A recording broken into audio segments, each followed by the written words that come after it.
Awal cerita mengikuti kompetisi mixology lumayan menarik. Jujur pada saat itu saya tidak mempunyai pengalaman atau pengetahuan yang cukup besar untuk memulai kompetisi mixology, tapi saya punya keberanian yang mungkin pada saat itu mendorong saya untuk mengikuti salah satu kompetisi mixology.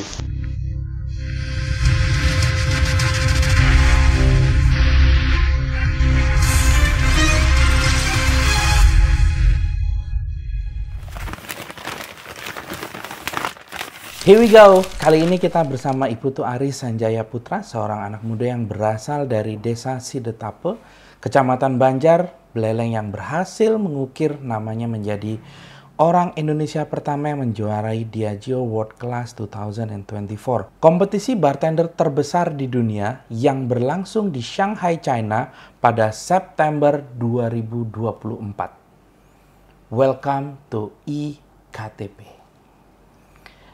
Bisa ceritakan siapa seorang Aris Sanjaya? Hai, saya Aris Sanjaya. Saya adalah top 2 global bartender of Diageo World Class 2024, and I'm really proud of what I did for Indonesia. Dan pada sesi hari ini saya akan ceritakan tentang profesi yang saya jalankan dan cerita saya pribadi. Apa kesibukan Aris saat ini? Kesibukan saya masih bekerja sebagai head mixologist or beverage manager di salah satu restoran di Ubud, namanya Circo Base. Dan in the same time, saya juga mempunyai sebuah komunitas yang namanya Islander, di mana komunitas yang mengangkat kearifan lokal dan lokal talent in the same time. Boleh ceritakan awal terjun di dunia mixology? Awal terjun dimulai dari 2016 atau 2017, saya bisa bilang. Semuanya berawal dari saya bekerja di akademi, di Potato Head tepatnya, bertemu dengan seorang mentor yang bernama Dre Maso. Dia mengajarkan bahwa dunia bar itu lebih besar dan banyak hal yang perlu dipelajari. Dan mixology adalah salah satu yang membuat saya sangat tertarik pada dunia bar. Di mana kita bisa membuat kreasi kita sendiri, memadukan kearifan lokal dan ingredient lokal. Dan pada akhirnya kita bisa juga mempersembahkan culture atau budaya kita di Indonesia melalui jalur mixologis ini. Bagaimana awal cerita mengikuti kompetisi mixology? Awal cerita mengikuti kompetisi mixology lumayan menarik. Jujur pada saat itu saya tidak mempunyai pengalaman atau pengetahuan yang cukup besar untuk memulai kompetisi mixology, tapi saya punya keberanian yang mungkin pada saat itu mendorong saya untuk mengikuti salah satu kompetisi mixologis. Saya masih ingat kompetisinya di salah satu restoran atau hotel di Kuta, yang dimana pada saat itu saya pertama kali ikut mixologis, dan saya memang dari awal sangat suka membawakan local ingredients pada koktail kreasi saya. Apa suka duka yang Aris alami saat mengikuti kompetisi Diageo World Class? Suka dan duka. Kita ngomongin suka, pasti banyak sukanya. Ada proses pembelajaran yang luar biasa, bertemu dengan orang-orang internasional, dan bertemu dengan idol kita sendiri pastinya di kancah internasional. Kalau dukanya sih preparation, itu lumayan banyak mengambil energi dan waktu juga. Dan ya, salah satu challenge terbesarnya adalah kita harus membuat something dari 6 challenge dan including 13 cocktails yang kita bawa pada saat itu. Itu lumayan, kalau dibilang duka sih, bisa dibilang duka juga, tapi it's fun, it's challenging for me. Apakah perbedaan antara bartender dan mixologist menurut Aris? Menurut saya bartender dan mixologist, specifically, put it this way, bartender is more into general of bartending. Kita buat minuman, kita serve tamu di belakang bar, dan kita preparation di bar. Kalau mixologist lebih spesifik atau spesialis. Ya, spesialis dalam artian kita dituntut untuk membuat menu, membuat suatu kreasi koktail, atau juga ya sering juga terjadi di bar-bar zaman sekarang, kita juga membuat bespoke koktail atau custom koktail ala minute. Tapi tidak memungkiri kalau perjalanan seorang mixologist itu dimulai dari seorang bartender. Jadi kita harus tahu basic dari bartender dan kita bisa jadi mixologist yang baik. Menurut Aris sendiri, dunia mixology bagaimana berkembang saat ini? Perkembangan dunia mixology sangat pesat, khususnya kita di Asia ya. Kalau kita ngomongin Asia bar itu sangat inovatif dibandingkan dengan European atau American bar, karena balik lagi kita tidak punya original culture of cocktails. Ya di Asia khususnya kita menggunakan atau memberikan ide-ide yang sangat kreatif pada sebuah konsep mixologis dan konsep bar terutama. Perkembangan dunia mixologis menurut saya sangat pesat dan Indonesia khususnya Bali memiliki potensi yang sangat besar juga karena kita dianugerahi oleh ingredient-ingredient yang cukup menarik dan cukup unik. Oke, menurut Aris apa yang harus menjadi kompetensi awal untuk menjadi seorang mixologist? Untuk menjadi seorang mixologist, pertama kalian harus tahu basic of cocktails, basic of classic cocktail, or lebih ke belakang lagi kalian harus tahu classification of beverage. Apa itu beverage, apa itu spirits, apa itu juices, dan kalian harus belajar tentang yang namanya flavor pairing. Ya, flavor pairing seperti apa yang menjadi sub flavor, apa yang menjadi flavor, apa yang menjadi aftertaste. Nah, itu harus kalian pertimbangkan. Once kalian kuasai classic cocktails, kalian tahu flavor pairing, dan baru kalian bisa bereksperimen di sana. Apa hal yang terpenting saat akan mempersiapkan sebuah koktail? Hal yang terpenting dalam mempersiapkan sebuah koktail selain ingredient, selain koktailnya sendiri adalah cerita dari koktail tersebut. Dari mana inspirasi dari koktail tersebut, apa yang membuat koktail ini bisa memberikan experience yang baru kepada tamu yang datang ke bar kalian. Kalau menurut saya pribadi, saya selalu bilang good cocktail is a balanced cocktail, but great cocktails the one that tells story. Saat ini banyak sekali anak-anak muda yang melanjutkan karirnya memilih sekolah perhotelan, terutama di program bartending.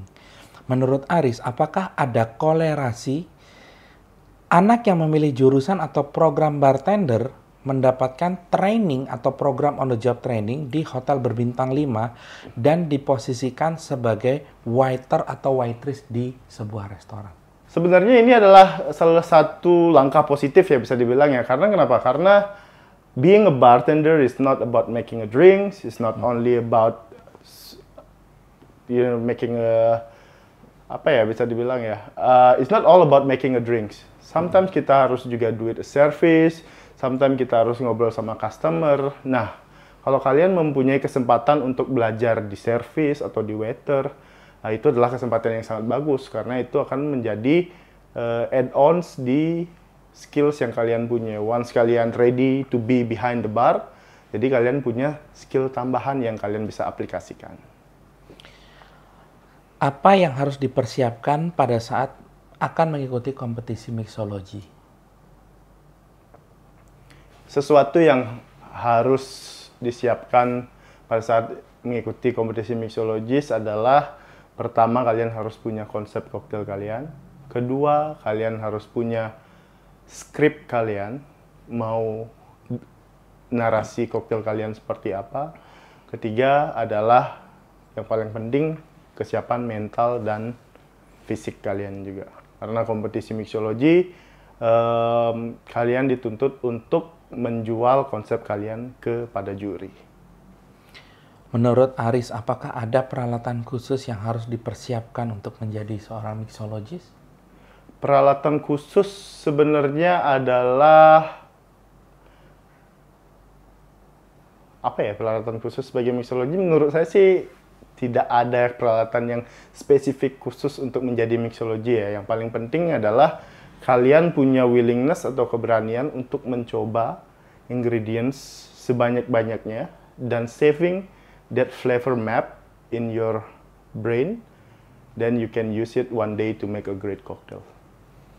Bagaimana cara menentukan kombinasi rasa yang harmonis dalam sebuah minuman? Menentukan kombinasi rasa yang harmonis. Cara menentukan, ini cara simpel untuk menentukan rasa yang harmonis dalam sebuah minuman adalah kalian bisa combine ingredients itu by their color. Ya, kalau misalnya kalian main white spirit, cobalah dengan ingredient yang mempunyai light flavors atau dengan tidak terlalu rounded.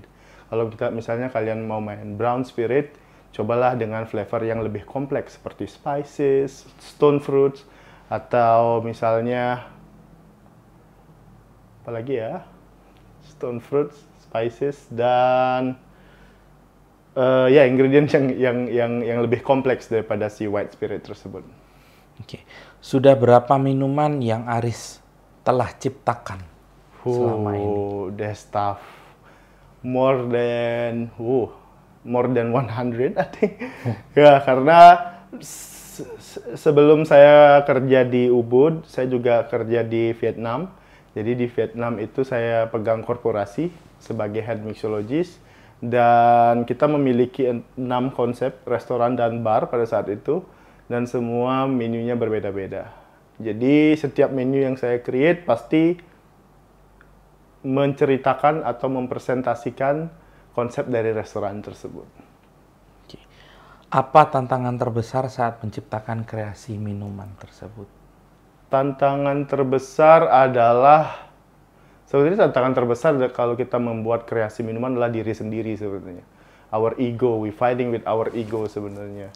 Jadi tantangan terbesarnya adalah bagaimana cara membuat minuman yang tetap bereksperience yang bagus, tapi tidak terlalu complicated untuk tamu kita. Jadi tamunya bisa mengerti, dan kita pun puas menjadi mixologist seperti itu. Apa saja bahan lokal yang unik yang pernah Haris gunakan dalam pembuatan koktail? Pembuatan koktail mungkin 3 bahan lokal mungkin ya. 3 bahan lokal, yang pertama ada lili gundi. Kalau kalian pernah dengar, lili gundi itu kayak native herbs from Bali ya, kebanyakan ditemukan di Bali. Jadi biasanya di pekarangan rumah orang-orang Bali ya kebanyakan ada untuk mengusir nyamuk dan segala macam. Jadi legundi ini adalah salah satu herbal yang bisa digunakan sebagai obat juga, seperti itu. Kedua mungkin ada mesui, kayu mesui.